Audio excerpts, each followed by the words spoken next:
J'aimerais qu'on parle ensemble de la volonté de Dieu et de ce qui peut être débloqué dans notre vie quand on accepte la volonté de Dieu.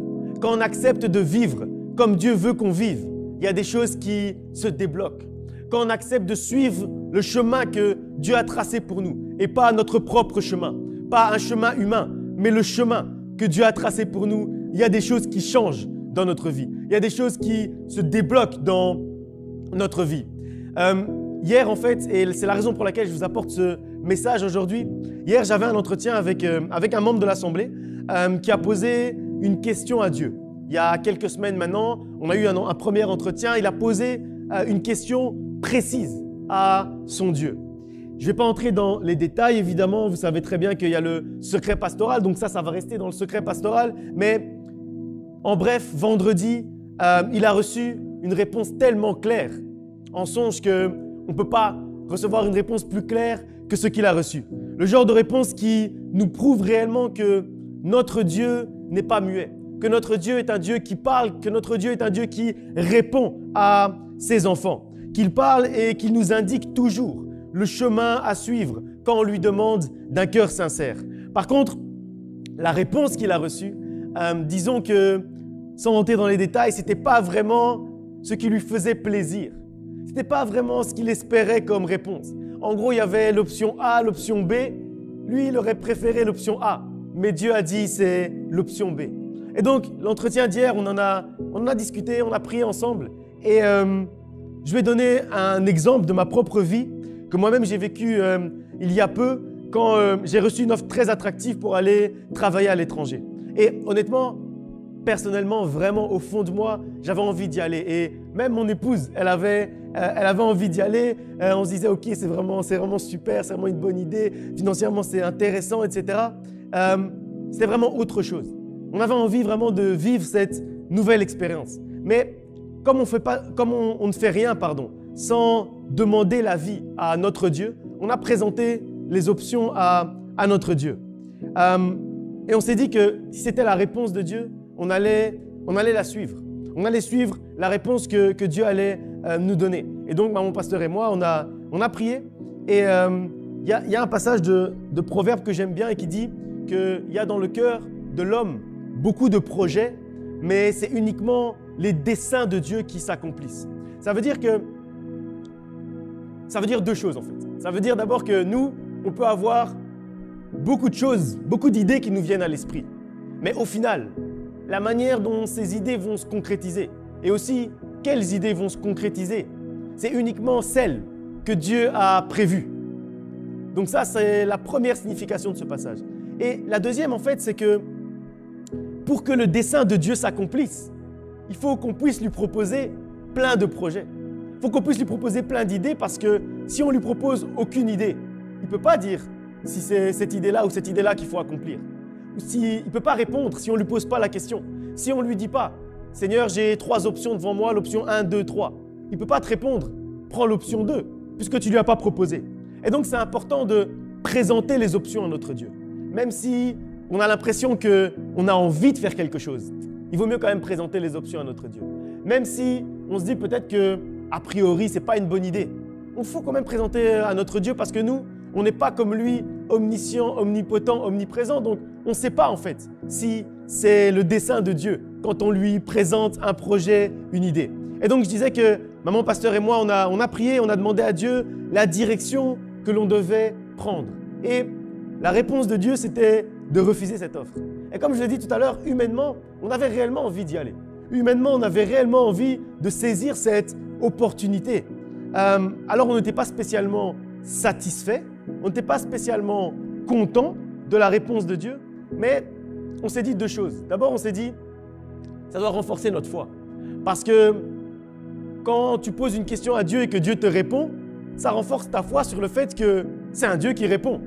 Et c'est déjà quelque chose de tellement important. C'est quelque chose de tellement important de se dire que quand on pose une question à notre Dieu, il est capable de nous répondre. Et donc, déjà ça renforce notre foi. Mais après, évidemment, la deuxième réaction, c'est OK, ce n'est pas ce qui nous satisfait. Donc, on a 2 possibilités encore. Soit de suivre notre idée humaine, soit de suivre réellement la volonté de Dieu. Parce que c'est peut-être pas ce qu'on voulait entendre, mais c'était certainement la meilleure option pour nous. Parce qu'il y a une différence entre ce que tu veux et la meilleure option pour toi. Il y a une différence entre ce que tu vois comme étant bon et ce qui est réellement bon pour toi. Il y a une différence entre ce que tu veux et ce dont tu as besoin. Et Dieu, il connaît, il considère pas vraiment ce que tu veux, il considère ce dont tu as besoin. Et c'est deux choses différentes. Parce que Dieu, c'est pas le père des enfants gâtés. Donc ça veut dire, lui, c'est pas quelqu'un qui donne des bonbons à un enfant qui a besoin de manger un repas. Lui, il va donner le repas. Si l'enfant a besoin de manger des légumes, il va donner des légumes. Même si l'enfant veut manger des bonbons. Et donc, c'est important de se dire que notre Dieu répond et que notre Dieu nous donne toujours ce dont on a besoin, pas spécialement ce qu'on veut. Et vous savez, parfois, il faut être capable d'accepter la réponse que Dieu nous donne, même si elle ne correspond pas exactement à ce qu'on attendait, même si elle ne correspond pas exactement à ce qu'on voulait, même si elle ne correspond pas exactement à notre petit désir charnel. Il faut accepter la volonté de Dieu, parce que la volonté de Dieu doit toujours s'accomplir dans notre vie. Non pas notre volonté ou la volonté d'un homme, mais la volonté de Dieu uniquement. Et c'est le thème de la prédication aujourd'hui, non pas ma volonté. On va lire un passage dans Luc, chapitre 22, versets 42 à 43 pour parler de ce thème, non pas ma volonté. Luc 22, à partir du verset 42. Donc c'est Jésus qui parle, disant, « Père, si tu voulais éloigner de moi cette coupe, toutefois que ma volonté ne se fasse pas, mais la tienne. » Alors un ange lui apparut du ciel pour le fortifier. J'aime bien l'enchaînement des événements. Donc, hier, on a pris en fait ce passage avec la personne pendant l'entretien et puis on a pris également ce passage hier pendant notre culte de famille. Et c'est un passage qu'on a tous lu et relu. C'est vrai, c'est un passage qu'on connaît bien. Mais il y a une chose qui m'a frappé différemment hier. C'est comme je dis dans l'enchaînement des événements. En fait, c'était une situation qui était vraiment difficile pour Jésus-Christ. Jésus-Christ, Dieu fait homme, c'était une situation vraiment compliquée pour lui. Et il savait que ces derniers moments étaient en train d'arriver. Il savait que d'ici peu, il allait commencer à réellement souffrir, à passer par la passion, ce qu'on appelle la passion de Christ. Et au cœur, en fait, de ce moment de doute, il a demandé à Dieu s'il pouvait éloigner cette coupe de lui, s'il pouvait l'éloigner de cette situation. Mais ensuite, il s'est ressaisi et il a dit non, non, non, non, non pas ma volonté, mais ta volonté. Et en fait, il va prononcer une phrase qui va tout changer, une phrase qui va changer le cours des choses. Non pas ma volonté, mais la tienne. Et cette simple phrase, en fait, elle a débloqué quelque chose d'extraordinaire. Et c'est ce qu'on voit au verset 43. On nous dit que « Alors, un ange apparut du ciel pour le fortifier. » Le fait que Christ accepte la volonté de Dieu a fait descendre un ange qui lui a donné le courage d'affronter la suite. Quand on dit qu'un ange apparaît, il faut se dire que, et je pense qu'on est tous d'accord, c'est un miracle. C'est un miracle de voir un ange qui apparaît devant nous. Et à plus forte raison, c'est un miracle de voir un ange devant nous qui est là pour nous fortifier. Donc, qui nous parle, qui nous encourage, qui nous fortifie. Et dans notre vie, en fait, c'est exactement la même chose. Parfois, on doit passer par des moments difficiles, c'est vrai, j'en ai parlé déjà la semaine dernière, pendant ma dernière prédication. On doit passer par des moments difficiles pour grandir. Parfois, on doit accepter que ce n'est pas toujours ce qu'on veut qui va arriver, comme j'ai dit tout à l'heure. En fait, on doit accepter que la volonté de Dieu se fasse, accepter que Dieu connaît le mieux pour nous et qu'en suivant sa volonté, nous vivrons une vie comblée de joie, de paix et d'amour. Et en fait, ce qu'on voit dans ce passage, c'est que accepter la volonté de Dieu débloque les miracles. Et c'est ce qu'on voit dans ce passage. Jésus-Christ a accepté la volonté de Dieu et ensuite, un ange est descendu du ciel pour le fortifier.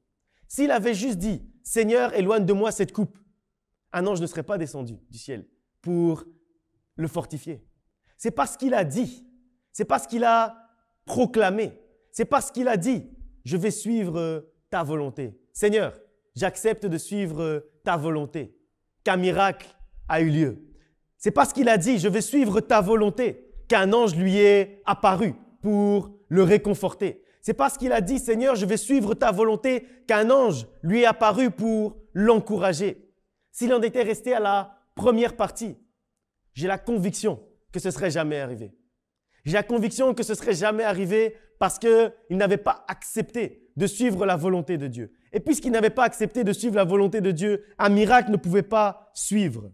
Comme nous le montre ce passage, accepter la volonté de Dieu débloque les anges, débloque l'action des anges, débloque l'action de Dieu dans notre vie, débloque les miracles. Donc si tu veux voir un miracle dans ta vie aujourd'hui, commence par accepter la volonté de Dieu pour ta vie. Si tu veux voir un ange dans ta vie, un ange qui va te réconforter, un ange qui va t'encourager, un ange qui va te relever, accepte d'abord la volonté de Dieu pour ta vie. C'est la clé pour voir un miracle s'accomplir dans notre vie, c'est accepter la volonté de Dieu dans notre vie. En d'autres mots, accepter la volonté de Dieu débloque notre vie. Ça débloque notre vie. Ça débloque la prochaine étape de notre vie. Parce que s'il n'avait pas accepté à ce moment-là la volonté de Dieu, la prochaine étape qui était la passion et la victoire sur le diable n'aurait pas pu arriver. Ça n'aurait pas pu arriver parce que Christ était Dieu fait homme. Donc, il faut que Dieu soit d'accord avec Dieu, en gros, pour que la volonté de Dieu s'accomplisse. Je ne sais pas si vous me suivez, mais dans ma tête, c'est très clair. J'espère que c'est clair chez vous aussi. Ce n'était pas possible qu'il puisse descendre au séjour des morts pour aller nous chercher la victoire si Dieu lui-même n'était pas d'accord avec Dieu lui-même. Et donc, c'est pour ça qu'il a dû prononcer cette phrase. Non pas ma volonté, mais ta volonté. Et là, en fait, il réconciliait l'ensemble des volontés de Dieu ensemble. Ce qui faisait que la prochaine étape pouvait arriver. Dans notre vie, c'est exactement la même chose. Pour qu'on puisse passer à la prochaine étape, pour que tu puisses passer à la prochaine étape de ta vie, il faut que tu puisses accepter la volonté de Dieu pour ta vie. Si tu es bloqué aujourd'hui, sache que ce qui te bloque, c'est que tu n'as pas accepté la volonté de Dieu pour ta vie. Si tu te sens bloqué, si tu sens que tu stagnes à une certaine étape, tu n'arrives pas à arriver à la prochaine étape de ta vie, tu n'arrives pas à entrer dans la destinée de Dieu pour ta vie, sache que ce qui te manque, c'est l'acceptation de la volonté de Dieu pour ta vie. J'aimerais qu'on analyse ensemble un seul, parce que j'ai dit que je ne voulais pas aller trop long dans la prédication puisqu'on veut prier après. Un seul exemple, il y en a beaucoup, mais un seul exemple biblique de la manière dont accepter la volonté de Dieu peut débloquer notre vie.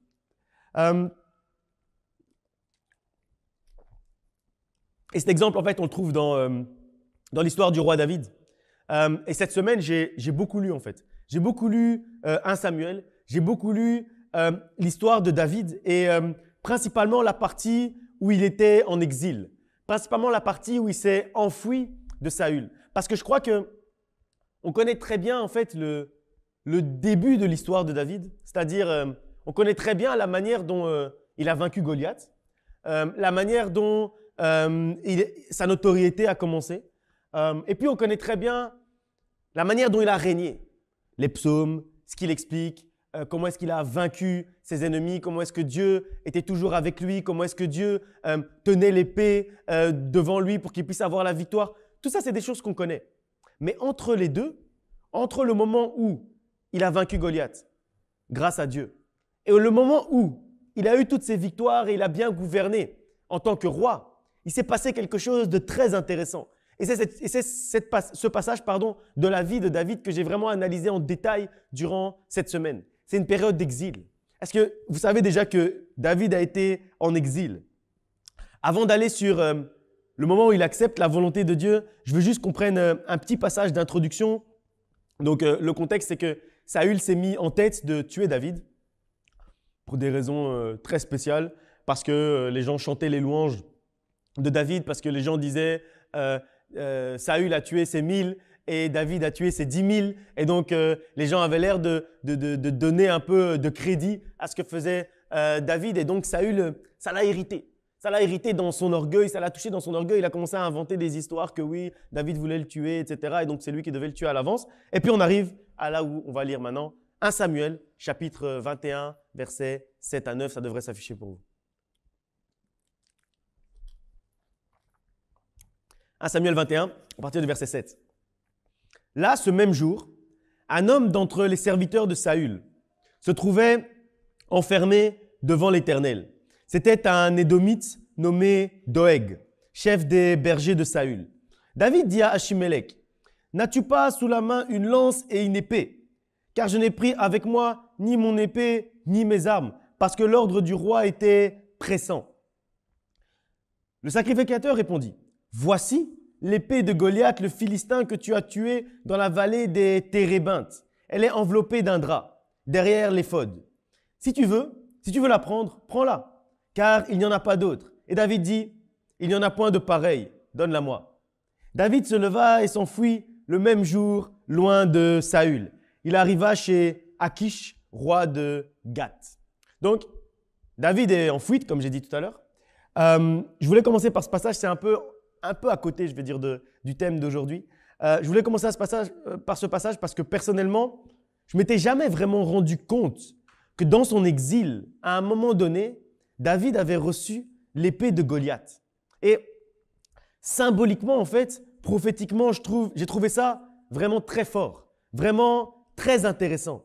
C'est pas spécialement, comme j'ai dit, le thème d'aujourd'hui sur la volonté de Dieu, mais ça va quand même nous aider après à comprendre ce qui va suivre. Mais je voulais qu'on fasse une petite digression, comme on dit, donc sortir du thème pour parler de quelque chose d'intéressant, parce que c'est intéressant de voir que Dieu a fait en sorte que David fuit Saül, parce qu'en fait Saül a fait semblant de l'envoyer quelque part, mais pour aller le tuer, et il est parti sans armes. Donc Dieu a fait en sorte que David commence sa fuite sans armes, alors que c'est un guerrier. Donc c'est plutôt le genre de personne qui a toujours une arme sur lui. C'est comme si un policier sort sans son arme, sans son fusil. C'est bizarre. C'est bizarre de voir un policier sans son pistolet. C'est bizarre. C'est la même chose ici.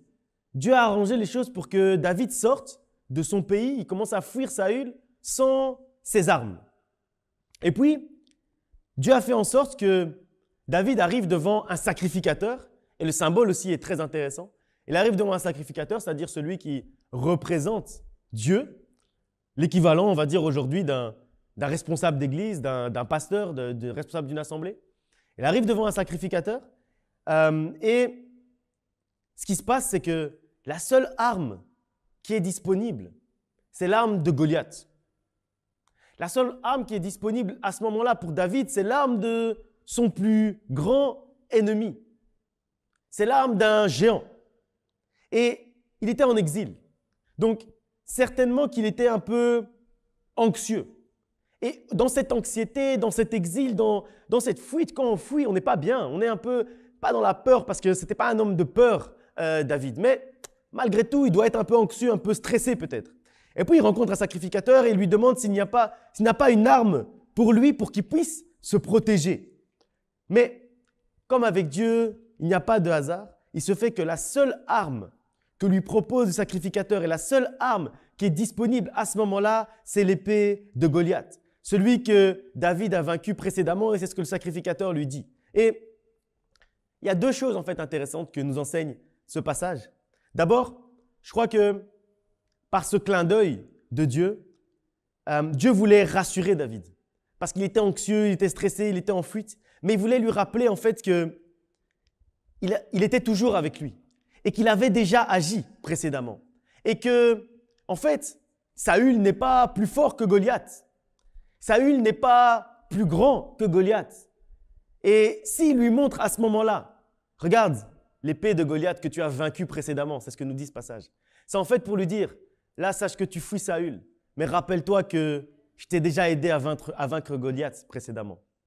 Et donc, pendant qu'il est en exil, Dieu lui fait un petit clin d'œil en lui disant, t'inquiète pas, toi et moi, on se connaît. Toi et moi, on a déjà travaillé ensemble. J'ai déjà travaillé à travers toi. J'ai déjà vaincu Goliath avec toi et l'épée qu'il avait, toute neuve, il n'a même jamais pu l'utiliser. C'est pour ça qu'on dit elle est là sous un drap. Ils ne l'ont pas jetée parce qu'en fait, c'était une épée neuve. Goliath, il est arrivé pour se battre et son épée était toute neuve, mais il n'a jamais pu l'utiliser Parce qu'avant qu'il puisse utiliser l'épée contre le peuple de Dieu et contre David lui-même, qui devait être le premier à périr de cette épée, Dieu a agi en David pour pouvoir tuer Goliath. Et c'est ce que Dieu veut rappeler à ce moment-là à son serviteur. En lui apportant l'épée de Goliath, d'une certaine manière, Dieu a rappelé à David le miracle qu'il avait fait dans sa vie précédemment, pour qu'il ait confiance en ce Dieu qui pourra faire encore un miracle dans le futur parce qu'il a déjà fait précédemment. Et en plus, la situation dans laquelle il est là, c'est moins en fait que la situation dans laquelle il était quand il était devant Goliath. Et je crois qu'avec nous, c'est exactement pareil. Comme j'ai déjà prêché précédemment, au cœur de la tempête, Dieu te fait un clin d'œil et te rappelle qu'il est avec toi, comme il a été avec toi par le passé, pour que tu aies confiance en lui et en ce qu'il va faire avec toi et dans ta vie. Et qu'il peut le faire. Il veut te prouver, te montrer pour que tu puisses garder confiance dans le fait que oui, il peut le faire. Et il peut faire ce clin d'œil de plein de manières différentes, comme ici avec un objet très symbolique. Et ça nous apprend autre chose, parce qu'il aurait pu aussi juste donner le souvenir à David de ce qui s'était passé avec Goliath. Il aurait pu juste donner le souvenir, mais il a voulu nous apprendre une deuxième chose par ce passage. Il y a une deuxième chose que nous apprend ce passage, c'est que Dieu peut changer la destination d'une chose, d'un objet, d'un outil et même d'une arme. À la base, comme j'ai dit, l'épée de Goliath, elle était censée combattre le peuple de Dieu. Et David était le premier qui devait mourir sous les coups de cette épée. Si on regarde la chose de manière naturelle, un géant devant lui avec une longue épée, un petit avec un caillou et un lance-pierre, c'était le premier qui allait mourir. C'était le premier qui allait mourir. Mais pourtant, au moment où il en avait le plus besoin, c'est cette épée qui va devenir l'objet de la protection de David. L'épée qui était censée le faire périr. L'épée qui était censée le tuer, lui, sa famille, son peuple, ses amis, va être l'épée avec laquelle il va se protéger au moment où il est le plus vulnérable. Et prophétiquement et symboliquement, c'est quelque chose vraiment de très fort. Parce que quand on fait un petit parallélisme avec notre vie, ça veut dire que même si des hommes ont conspiré et ont résolu de te faire périr avec une arme de la même manière dont Goliath avait résolu de faire périr David avec cette arme, sache que Dieu peut transformer l'arme qui devait te tuer en une arme pour ta protection. Il est capable de faire ça. Goliath est considéré comme le plus grand ennemi que David a eu à combattre. Et Dieu a pris l'épée de son plus grand ennemi et lui a donné pour qu'il puisse se protéger. Dieu est capable de prendre les armes de tes plus grands ennemis ou de ceux qui se considèrent comme étant tes plus grands ennemis pour que tu puisses te protéger avec ces armes-là. Il est capable de chambouler, de bouleverser la situation, de retourner la situation complètement. Et l'arme qu'on voulait utiliser pour te faire périr, ça va être l'arme que tu vas utiliser pour te protéger. Est-ce que ce n'est pas merveilleux? Est-ce que ce n'est pas merveilleux d'avoir ce Dieu-là? C'est vraiment incroyable quand on y pense. Je ne sais pas si vous aviez déjà remarqué ce détail de la vie de David, mais moi réellement hier, ça m'a chamboulé. La manière dont Dieu a retourné la situation, je trouve ça juste incroyable. Dans sa plus grande période de fragilité, de difficulté, d'anxiété, de stress, la seule arme que David a eue pour se protéger, c'était l'épée de Goliath. Peut-être que l'arme qu'on veut utiliser contre toi aujourd'hui sera l'arme que Dieu utilisera pour te protéger demain. Alors sois sans crainte car ton Dieu est réellement merveilleux. Il est capable de faire ce genre de choses et c'est le seul. C'est le seul qui est capable de faire ce genre de choses. Continuons l'histoire et revenons dans notre thème de la volonté de Dieu. 1 Samuel 24, 4 à 20.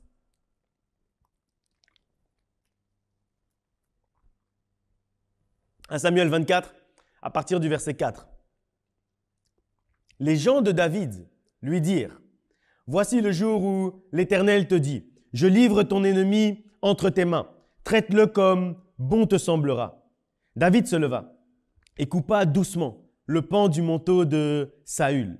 Après cela, le cœur lui battit parce qu'il avait coupé le pan du manteau de Saül. Et il dit à ces gens, que l'Éternel me garde de commettre contre mon Seigneur, loin de l'Éternel, une action telle que de porter ma main sur lui, car il est loin de l'Éternel. Par ces paroles, David arrêta ces gens et les empêcha de se jeter sur Saül. Puis, Saül se leva pour sortir de la caverne et continua son chemin. Après cela, David se leva et sortit de la caverne. Il se mit alors à crier après Saül. « Ô roi, mon Seigneur !» Saül regarda derrière lui et David s'inclina le visage contre terre et se prosterna. David dit à Saül, « Pourquoi écoutes-tu les propos des gens qui disent « Voici, David cherche ton malheur ». Tu vois maintenant de tes propres yeux que l'Éternel t'avait livré aujourd'hui entre mes mains, dans la caverne. On m'excitait à te tuer, mais je t'ai épargné. Et j'ai dit, je ne porterai pas la main sur mon serviteur, car il est loin de l'Éternel. Vois mon père, vois donc le pan de ton manteau dans ma main, puisque j'ai coupé le pan de ton manteau et que je ne t'ai pas tué. Sache et reconnais qu'il n'y a dans ma conduite ni méchanceté ni révolte, et que je n'ai point péché contre toi. Et toi, tu me dresses des embûches pour m'ôter la vie. L'Éternel sera juge entre moi et toi, et l'Éternel me vengera de toi, mais je ne porterai point la main sur toi. Des méchants vient la méchanceté, dit l'ancien proverbe. Aussi, je ne porterai point la main sur toi. Contre qui le roi d'Israël s'est-il mis en marche? Qui poursuis-tu? Un chien mort, une puce? L'Éternel jugera et prononcera entre moi et toi. Il regardera, il défendra ma cause. Il me rendra justice en me délivrant de ta main. Lorsque David eut fini d'adresser à Saül ces paroles, Saül dit, « Est-ce bien ta voix, mon fils David ?» Et Saül éleva la voix et pleura. Et il dit à David, « Tu es plus juste que moi, car tu m'as fait du bien et moi je t'ai fait du mal. Tu manifestes aujourd'hui la bonté avec laquelle tu agis envers moi, puisque l'Éternel m'avait livré entre tes mains et que tu ne m'as pas tué.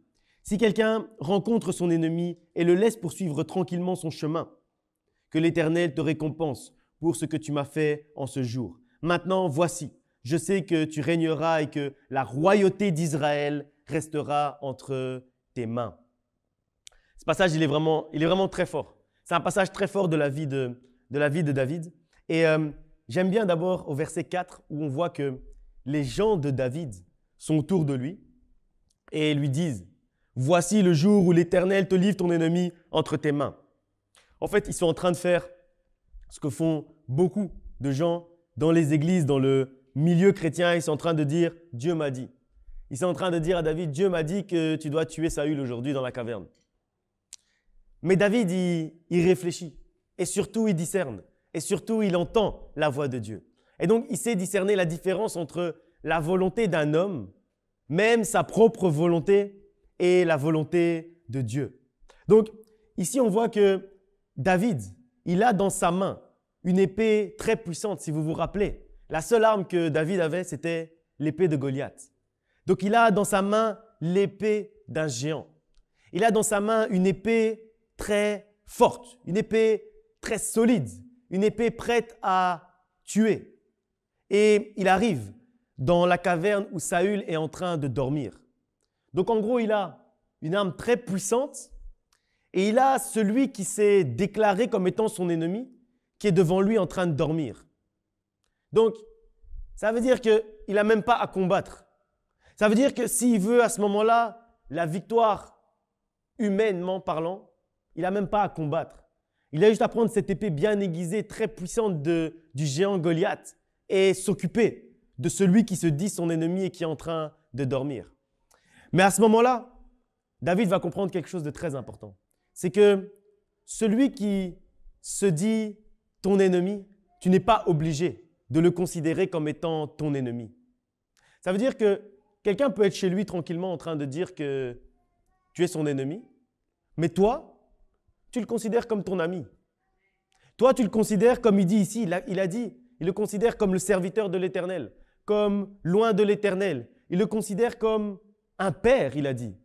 Donc, il parle à quelqu'un qui est en train de parcourir tout le territoire pour le tuer. Et il lui dit, toi, loin de l'Éternel, toi, mon père. Donc là où Saül a considéré David comme étant son ennemi, David a choisi de le considérer comme étant son ami. David a choisi de le considérer même plus que ça, comme faisant partie de sa famille. Parce que tu as le choix, en fait. Ce que nous montre d'abord ce passage, c'est que nous avons le choix. Nous avons le choix, quand quelqu'un se déclare notre ennemi, nous avons le choix de lui faire la guerre et effectivement, que puisque nous sommes son ennemi, que lui aussi devienne notre ennemi. Ça, c'est la première option. Et la deuxième option, c'est de se dire que oui, il dit que je suis son ennemi. Oui, il me considère comme son ennemi. Oui, Dieu m'a révélé son plan devant mes yeux. Oui, c'est vrai. Mais là où il me considère comme son ennemi, moi, je vais le considérer comme mon ami. Et s'il a besoin de moi, je vais l'aider. Et s'il a besoin de quoi que ce soit, je vais l'aider. Et ce n'est pas une question de « oui, mais l'Éternel m'a révélé ce qu'il voulait faire contre moi, donc il faut que j'agisse par rapport à la révélation que Dieu m'a faite, par rapport au plan de cette personne par rapport à moi. » Ce n'est pas ça la question. Parce que là, David, Dieu lui a révélé ce que Saül voulait lui faire. Il savait très bien que Saül voulait le tuer. Mais au moment où il l'a eu entre ses mains, il a choisi de ne pas le considérer comme un ennemi, mais de le considérer comme un membre de sa famille, de le considérer comme un père. Et comme j'ai dit à ce moment-là, il a le choix. Et alors que ces hommes sont en train d'exciter sa colère, comme on dit. Et c'est comme ça souvent même dans la réalité. Quand quelqu'un se déclare être ton ennemi, Dieu te fait discerner, te révèle ce qu'il veut faire.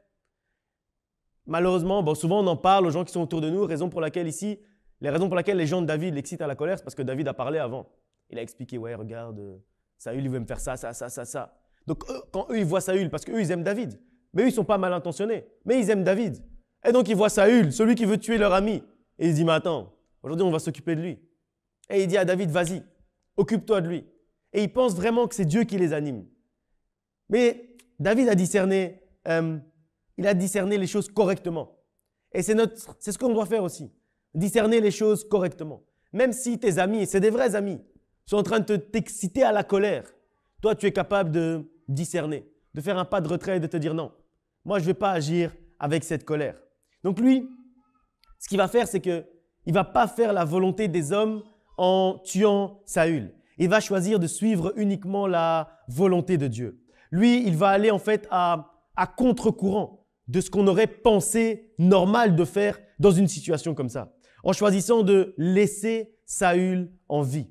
Et c'est parce qu'il a fait la volonté de Dieu et non des hommes, en faisant preuve de miséricorde, qu'il va devenir roi.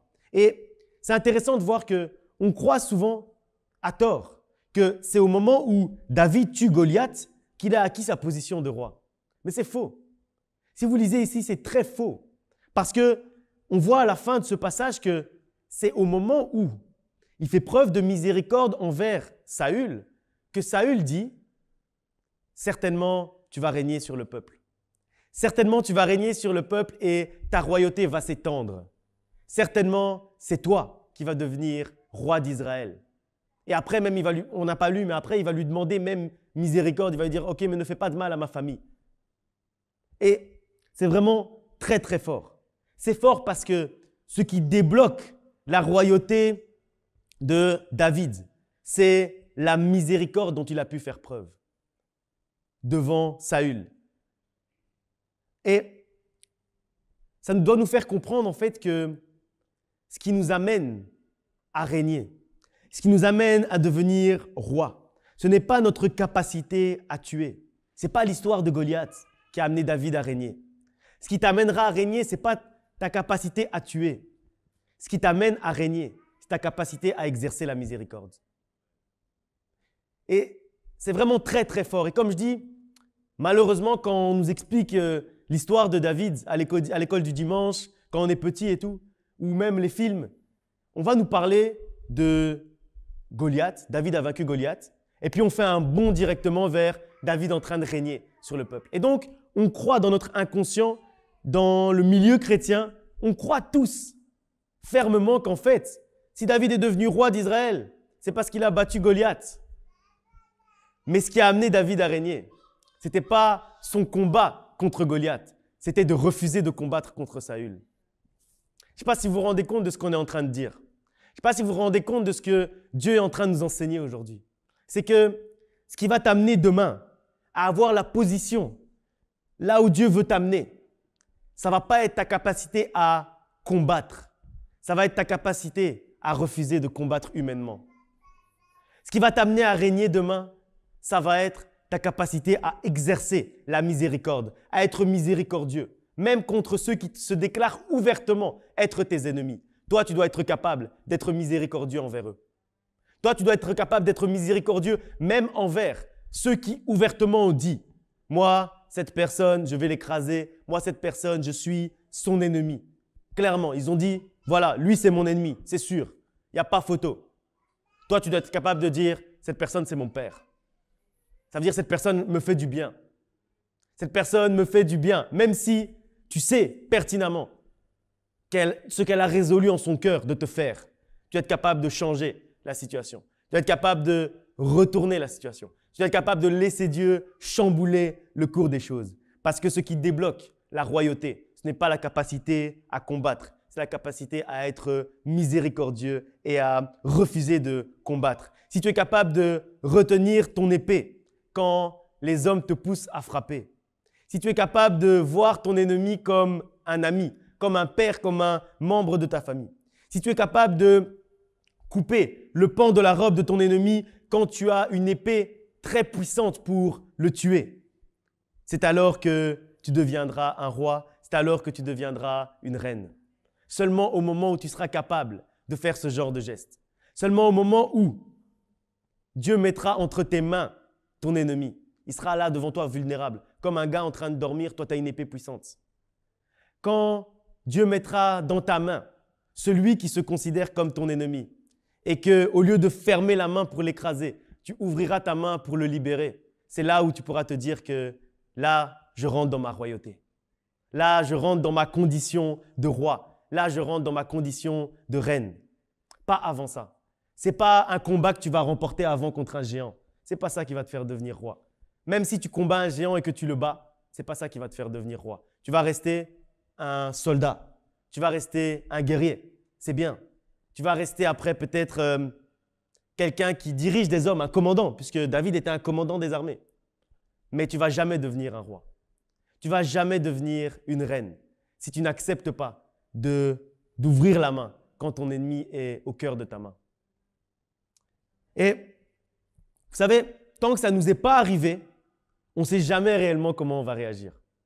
Parce que David ne savait pas comment il allait réagir quand il est entré dans la caverne. Parce que quand il est entré dans la caverne, sa première idée, sa volonté humaine, c'était de tuer. C'était de tuer Saül. Ça, c'était sa volonté humaine au moment où il rentre dans cette caverne. Parce que sinon, il n'allait pas rentrer dans la caverne. S'il voulait juste couper son tissu, là, il n'allait pas rentrer dans la caverne. Qu'est-ce qu'il est parti faire dans cette caverne? C'est pour couper un tissu.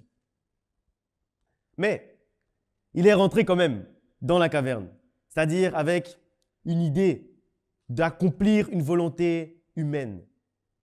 Mais après, il va réagir différemment. Quand quelqu'un qui, on ne sait jamais comment on va réagir, comme je disais, quand quelqu'un qui nous a fait du mal est entre nos mains, ou quand quelqu'un a mal parlé, puisque Saül parlait très mal de David, il disait que c'était un meurtrier qui voulait le tuer et tout, et pour prendre sa place. Quand quelqu'un qui a dit du mal de nous, quand quelqu'un qui a mal agi envers nous et qui en plus a des plans pour en plus continuer à mal agir, puisque en fait, Saül, s'il est dans cette caverne-là, c'est parce qu'il se repose avant de pouvoir continuer à pourchasser David. Il faut bien se rendre compte de là où on en est. Il est juste en train de se reposer pour continuer. Donc, en fait, David, il ne sait même pas si au moment où Saül va se réveiller, qu'il va l'entendre ou qu'il va le voir, il ne sait même pas si Saül ne va pas se retourner et le tuer. Puisque Saül était en train de continuer à le poursuivre. Donc, il prend un risque. Il prend un risque en faisant preuve de miséricorde. Alors oui, parfois, il faut prendre des risques pour devenir roi. Parfois, il faut prendre le risque d'être miséricordieux. Il faut prendre le risque de ne pas fermer sa main, ne pas détruire, ne pas écraser celui qui se considère comme notre ennemi. C'est un risque à prendre. Mais le risque vaut la peine. Parce que si on prend le risque, Dieu va nous récompenser en nous faisant devenir roi. Donc c'est un risque qui vaut la peine d'être pris. Vous savez, en analyse financière et tout, on analyse toujours le risque par rapport à l'opportunité. Il y a une opportunité devant moi. Est-ce que je vais prendre le risque pour pouvoir potentiellement saisir cette opportunité ou pas? Ou je ne le fais pas parce que l'opportunité n'est pas assez grande. Ici, on parle de devenir roi. Il y a un risque à être miséricordieux, c'est que le cœur de l'autre personne soit endurci et qu'il continue à faire du mal. Parce qu'il y avait le risque que Saül se lève et quand il entend la voix de David, il fait signe à ses soldats et ses soldats tuent David. Oui, c'était un risque. C'était un risque. Mais David a accepté ce risque. Il a accepté le risque parce qu'il voulait suivre réellement la volonté de Dieu. Et quand quelqu'un, j'ai dit, nous a fait du mal et qu'on choisit volontairement de l'épargner, de faire la volonté de Dieu et de faire preuve de miséricorde, c'est alors qu'on prouve que le sang royal est en train de couler dans nos veines. Ce n'est pas quand on tue, c'est quand on fait la miséricorde qu'on prouve que le sang royal coule dans nos veines. Et ce n'est pas une question d'avoir une arme puissante ou une raison de frapper. Parce que aussi souvent on dit, oui mais j'ai ça là, je peux dire ça, si je raconte, si je fais ça, là c'est terminé. Mais lui aussi il avait une arme puissante. Mais David aussi dans cette caverne-là, il avait une arme très puissante, il avait l'épée de Goliath avec lui. Donc c'était très simple pour lui de terminer la vie de Saül ce jour-là. Ce n'est pas une question d'avoir une arme puissante. Ce n'est pas une question non plus de savoir, d'être conscient de ce que celui qui se dit ton ennemi va faire, va encore faire de mauvais. Parce que David aussi il était conscient que Saül se reposait pour prendre des forces, pour continuer à essayer de le tuer. Et pendant qu'il est en train de prendre des forces, en train peut-être de rêver la manière dont il va tuer David, peut-être c'est ça qu'il est en train de faire dans son rêve, il est en train de rêver, je vais tuer David comme ça. Et il ne savait pas que pendant qu'il est en train de rêver, David est au-dessus de lui et peut lui-même le tuer. Mais David a choisi de faire preuve de miséricorde. C'est juste une question d'accepter de faire la volonté de Dieu. L'épée de Goliath, elle était très puissante. Mais pourtant, David l'a utilisée comme une aiguille. Au lieu d'utiliser l'épée de Goliath comme une épée de géant, ce qu'elle est, David a choisi d'utiliser l'épée de Goliath comme un instrument de couture. Donc il avait quelque chose de très puissant en lui, avec lui dans sa main. Il avait la possibilité de tuer son ennemi qui lui voulait du mal, même au moment où il était en train de le voir là, il sait qu'il lui veut du mal. Il a cette arme entre les mains. Et au lieu d'utiliser cette arme de la manière dont elle doit être utilisée, il choisit de l'utiliser comme un objet de couture. Tu peux faire ce genre de choses. Tu peux te dire, j'ai une arme puissante contre mon ennemi, il se dit mon ennemi, mais je ne vais pas utiliser cette arme. Je ne vais pas utiliser cette arme, je vais juste lui faire comprendre en fait que j'aurais pu, mais je n'ai pas fait. Et quand il va faire ça, ça va également chambouler en fait Saül. Chambouler jusqu'à, il sait que c'est David. Il entend sa voix, il connaît David très bien, David a servi à ses côtés. Mais il est chamboulé, il se dit, mais est-ce que c'est vraiment toi, la voix de David là derrière moi? Est-ce que c'est vraiment toi qui parles? Et vu la longueur du discours de David, je pense qu'il s'était même déjà retourné. Je pense qu'il avait même déjà vu que c'était David. Mais étant donné ce que David est en train de dire et de faire, ça l'a bouleversé. Ça a changé en fait la manière dont Saül voyait David. Parce que lui, il se disait, mais peut-être il ne voulait pas me tuer avant. Mais tellement que j'ai menti qu'il voulait me tuer, s'il me voit, c'est lui ou moi. Si on est dans la même pièce, c'est lui ou moi. Et donc, il sort de la caverne et il entend derrière lui quelqu'un qui parle dans cette caverne en sortant également de cette caverne. Il se retourne certainement et il voit David. Il dit non, ce n'est pas possible. Parce que si je suis dans la même pièce que David, moi, je le tue. Si je suis dans la même pièce de David qui est en train de dormir, moi, je le tue. Donc, c'est impossible que David sorte de cette caverne là où j'étais en train de dormir et qu'il ne m'ait pas tué. C'est impossible. Même sans arme, il pouvait me tuer. C'est impossible. Et donc, il est chamboulé. Il se dit, mais qu'est-ce qui se passe? Vous savez, quand on fait preuve de miséricorde envers ceux qui se considèrent notre ennemi, Dieu les chamboule aussi. Et quand Dieu les a chamboulés, Dieu peut également les gagner pour toi. Dieu peut également les disposer en ta faveur. Parce que là, en fait, ce qu'il va faire après ça, Saül, il va proclamer la royauté de David. Donc celui qui voulait tuer David, parce que David a fait la volonté de Dieu, est devenu celui qui a proclamé David roi. Il a proclamé que David était roi. Il a fait des proclamations de bénédiction dans la vie de David, en commençant juste par cette phrase. Parce que tu as fait du bien, là où moi je complotais le mal contre toi. Alors, tu vas régner. Alors, tu vas entrer dans la royauté. Alors, c'est ta famille, c'est ta lignée qui va régner sur Israël. Parce que tu as fait preuve de bonté envers moi là où j'ai fait preuve de méchanceté envers toi. Vous savez, Dieu peut agir comme ça. Si tu fais preuve de miséricorde, Dieu peut agir comme ça. Et comme j'ai dit, humainement, David, il aurait certainement utilisé l'épée pour ce pourquoi elle a été conçue et il aurait tué Saül.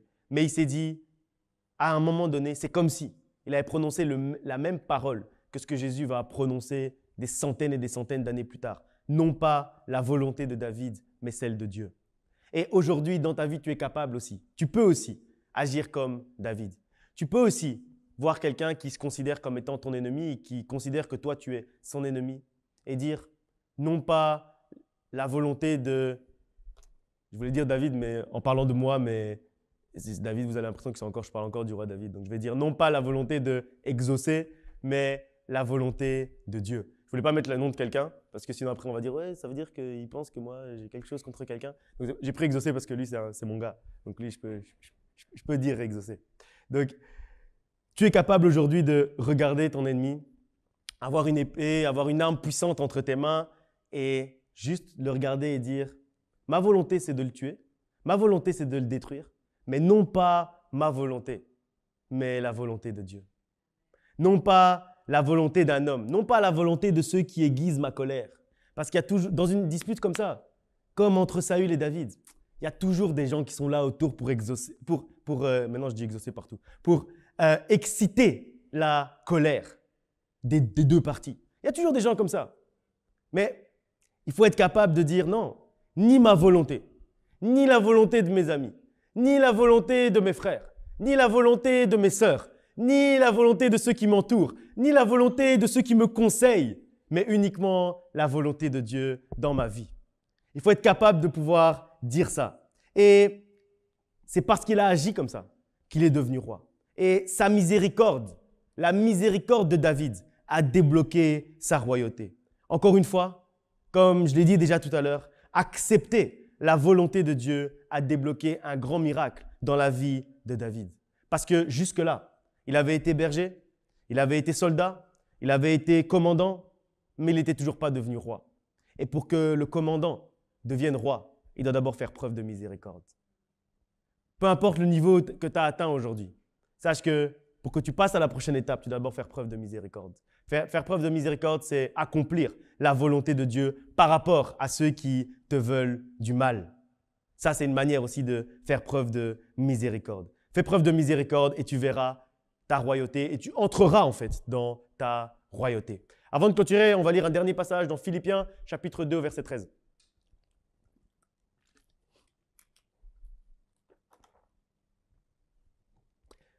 Philippiens 2, 13. Car c'est Dieu qui produit en vous le vouloir et le faire selon son bon plaisir. Je vais terminer par ce passage parce que je ne veux pas en fait là où vous êtes que vous vous arrêtiez avec une idée que c'est difficile. C'est trop difficile de faire ça. Parce que oui, quand on explique l'histoire de David, c'est vrai que ça semble très, très, très compliqué de se retenir de cette manière. Mais je ne voulais pas que vous restiez avec ça. Parce que oui, ça peut sembler difficile. Mais quand on est animé par Dieu, quand on est animé du Saint-Esprit, quand on est rempli du Saint-Esprit, quand on est oint, en fait, c'est Dieu qui produit le vouloir et le faire selon son bon plaisir. Et son bon plaisir, c'est qu'on accomplisse sa volonté. Donc on aurait pu ici paraphraser en disant « c'est Dieu qui produit en vous le vouloir et le faire selon sa volonté ». Donc, pour que tu puisses accomplir la volonté de Dieu dans ta vie, pour que tu puisses marcher sur le chemin que Dieu a tracé pour toi, il faut d'abord que tu puisses avoir confiance dans le fait que c'est lui qui produit en toi le vouloir, donc ce que tu auras envie de faire, et le faire, donc ce que tu vas vraiment faire. C'est Dieu qui produit ça en toi. Donc, oui, ça peut sembler difficile, mais en fait, si tu as confiance en ton Dieu et que tu te remets complètement à lui, si tu es rempli du Saint-Esprit et que c'est le Saint-Esprit qui te conduit, en fait, ce n'est pas très difficile. Tu te laisses juste conduire par Dieu.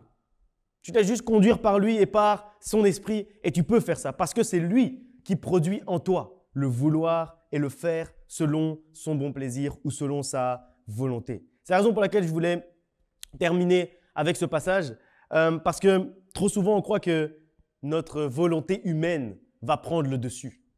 Mais si on se laisse conduire par le Saint-Esprit, c'est le vouloir et le faire de Christ, de Dieu qui sera à l'intérieur de nous. Ce que nous dit ce passage justement, c'est que c'est Dieu qui crée en nous le vouloir et le faire. Ça veut dire que pour faire sa volonté, il faut s'en remettre à 100% à lui. Parce qu'il peut nous donner le courage de faire sa volonté. Donc la clé, c'est juste en fait de s'en remettre à lui et accepter d'être conduit par le Saint-Esprit. Et alors, on pourra voir les miracles qui seront débloqués par la volonté de Dieu dans notre vie. Et on pourra entrer dans la royauté débloquée par la volonté de Dieu dans notre vie. Et on pourra voir l'ange de Dieu qui descend pour nous parler, pour nous réconforter, pour agir, pour lever sa main et bouleverser la situation, pour nous délivrer. Parce que ce miracle sera débloqué par l'acceptation de la volonté de Dieu pour notre vie. Levons-nous et prions ensemble, que Dieu vous bénisse.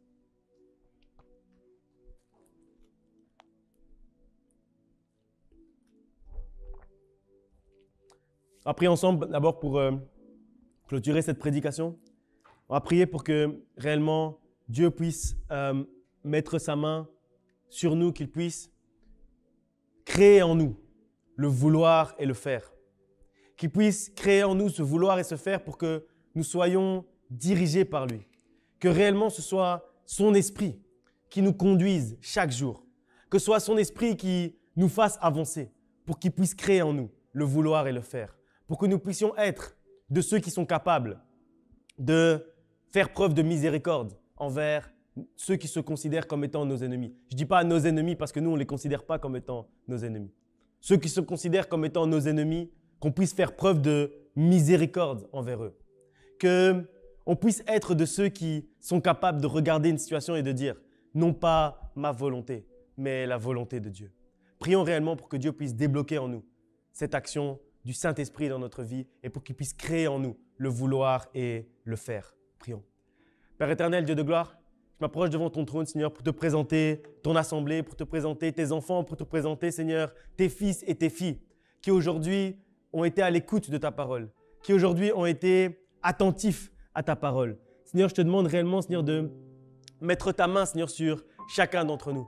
Que réellement, Seigneur, tu puisses créer en nous le vouloir et le faire. Que réellement, Seigneur, tu puisses créer en nous, Seigneur, ce vouloir et ce faire. Que nous puissions voir, Seigneur, que c'est toi, Seigneur, qui agis. Que nous puissions nous rattacher uniquement, nous attacher uniquement à ta volonté.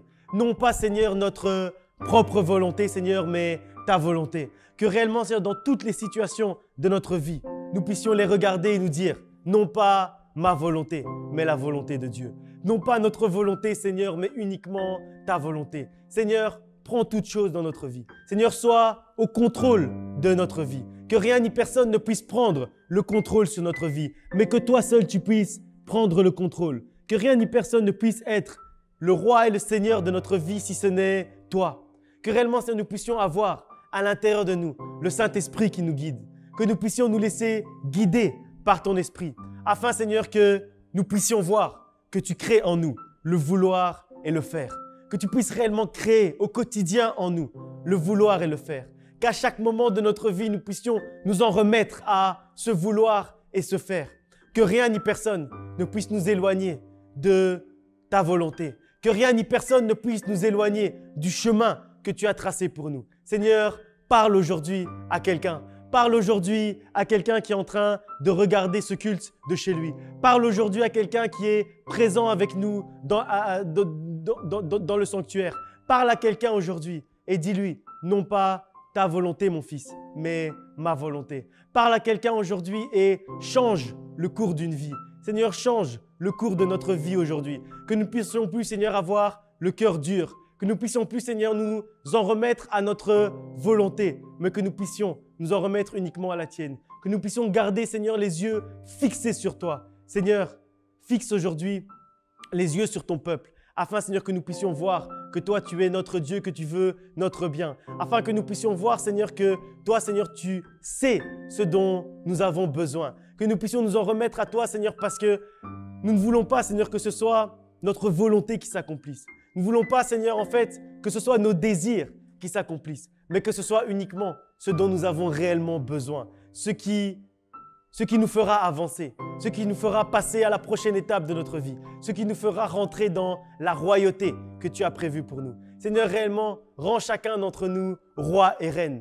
Que Seigneur, réellement, chacun d'entre nous, nous puissions vivre dans cette miséricorde, que nous puissions connaître ta miséricorde, que nous puissions chaque jour de notre vie exercer la miséricorde envers ceux qui nous entourent. Même si, Seigneur, nous avons une arme puissante dans nos mains, que Seigneur, nous contentions de couper le pan de la robe. Que jamais, Seigneur, nous soyons de ceux qui utilisent l'épée pour tuer, mais que nous soyons de ceux qui utilisent l'épée pour juste couper le pan de la robe. Que nous soyons de ceux qui sommes capables d'exercer la miséricorde. Que nous soyons de ceux qui sommes capables d'oublier. Que nous soyons de ceux qui sommes capables de pardonner réellement d'un cœur sincère. Peu importe ce que nos ennemis, ceux qui se considèrent comme étant nos ennemis peuvent avoir dans leur tête, peuvent avoir résolu de nous faire. Que nous réellement, nous puissions faire preuve de miséricorde envers eux. Seigneur, ramollis, Seigneur, nos cœurs là où nos cœurs sont trop durs. Seigneur, fais que réellement aujourd'hui, là où nous sommes en train de prier, que tu puisses, Seigneur, attendrir le cœur de quelqu'un. Que tu puisses, Seigneur, remplacer un cœur de pierre par un cœur de chair. Qu'aujourd'hui, Seigneur, tu puisses agir puissamment dans la vie, Seigneur, de mes frères et de mes sœurs. Au nom de Jésus-Christ, j'ai prié. Amen. Amen. On va continuer à prier pour la libération et la délivrance, comme vous savez, comme je l'ai dit en introduction de la prédication. On est toujours dans ce mois de la libération et de la délivrance. On termine aujourd'hui le mois de la libération et de la délivrance. Alors, je parle à quelqu'un aujourd'hui, ne reste pas avec ce qui t'enchaîne. Ne reste pas avec ce qui te tient encore captif. Ne reste pas avec tes chaînes que tu avais peut-être jusqu'au 31 janvier 2021. Parce que le mois de février, c'est le mois de la libération. Le mois de février, c'est le mois de la libération et de la délivrance. Alors, saisis aujourd'hui ta libération. Tu peux aujourd'hui saisir ta libération. Tu peux aujourd'hui saisir ta délivrance. Alors, proclame cette libération. Proclame cette délivrance et que ce soir à minuit, quand ce mois de février va se clôturer, que rien ni personne ne puisse encore te tenir enchaîné. Que rien ni personne ne puisse encore te mettre sous un joug étranger, mais que tu puisses être réellement libre. Que tu puisses être réellement affranchi de tout ce qui te retenait encore. Que tu puisses être réellement libre de toutes tes chaînes que tu pouvais peut-être avoir avant. Que tu puisses être réellement libre de la prison dans laquelle tu étais peut-être. Qu'aujourd'hui, tu puisses saisir cette délivrance. Qu'aujourd'hui, tu puisses saisir cette liberté. Personne ne peut prier mieux pour toi que toi-même. Même la prière que je vais faire aujourd'hui, elle ne peut avoir qu'un effet si toi tu saisis cet effet. Parce que même Jésus-Christ a dit, ta foi t'a sauvé. Même Jésus-Christ attendait que celui qui était malade ait la foi d'être guéri pour qu'il puisse lui dire, sois guéri. Alors, personne, rien ni personne ne peut débloquer les choses dans ta vie mieux que la prière que tu vas faire toi-même devant ton Dieu maintenant. Alors, prie là où tu es pour réellement être délivré. Prie là où tu es pour réellement être libéré. Pas seulement la délivrance et la libération de façade. Pas seulement la délivrance et la libération des démons. Pas seulement ça. Mais aussi la libération des mauvaises attitudes. La libération des mauvais comportements. La libération des mauvaises habitudes. On a tous des mauvaises habitudes. Donc, quand je suis en train de dire la libération et la délivrance, je connais le milieu chrétien, je suis né dedans. Je sais qu'il y en a qui sont en train de se dire « Mais moi, on m'a déjà chassé les démons. Hein. Donc moi, j'ai rien à être libéré et délivré. » Tu te trompes. Sache que tu te trompes parce que chacun d'entre nous,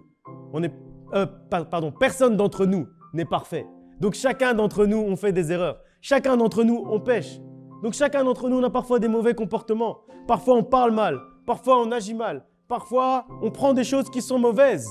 On prend des chemins qui sont mauvais parce qu'on a eu l'habitude d'agir comme ça. Alors, tu peux aussi prier pour la libération des mauvaises habitudes.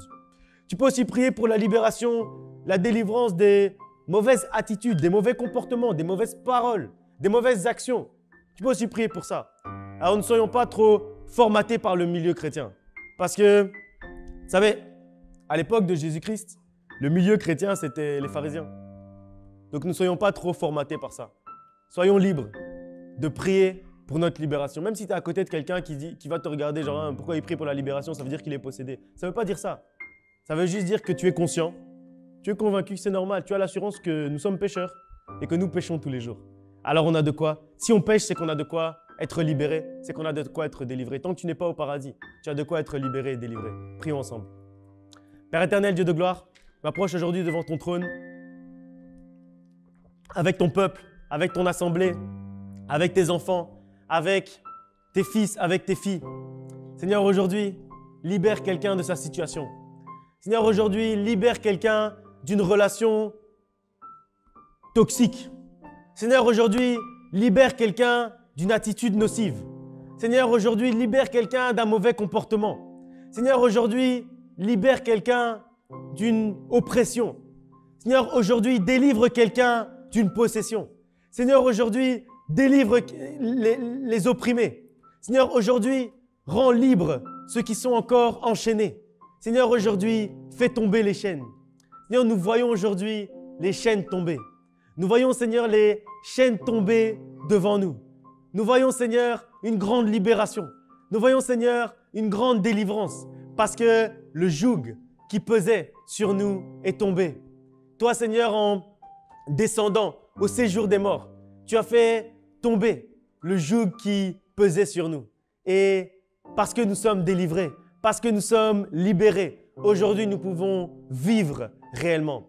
Aujourd'hui, après avoir changé de voie, après avoir été vers là où tu veux que nous allions, après avoir réellement changé de voie, après réellement avoir changé de chemin, aujourd'hui, je proclame la libération et la délivrance dans la vie de chaque personne qui suit ce culte. Que ce soit en présentiel aujourd'hui à l'église ou que ce soit chez eux à la maison. Je proclame la libération et la délivrance et que rien ni personne ne puisse te remettre sous un joug étranger. Que rien ni personne ne puisse te faire revenir en arrière.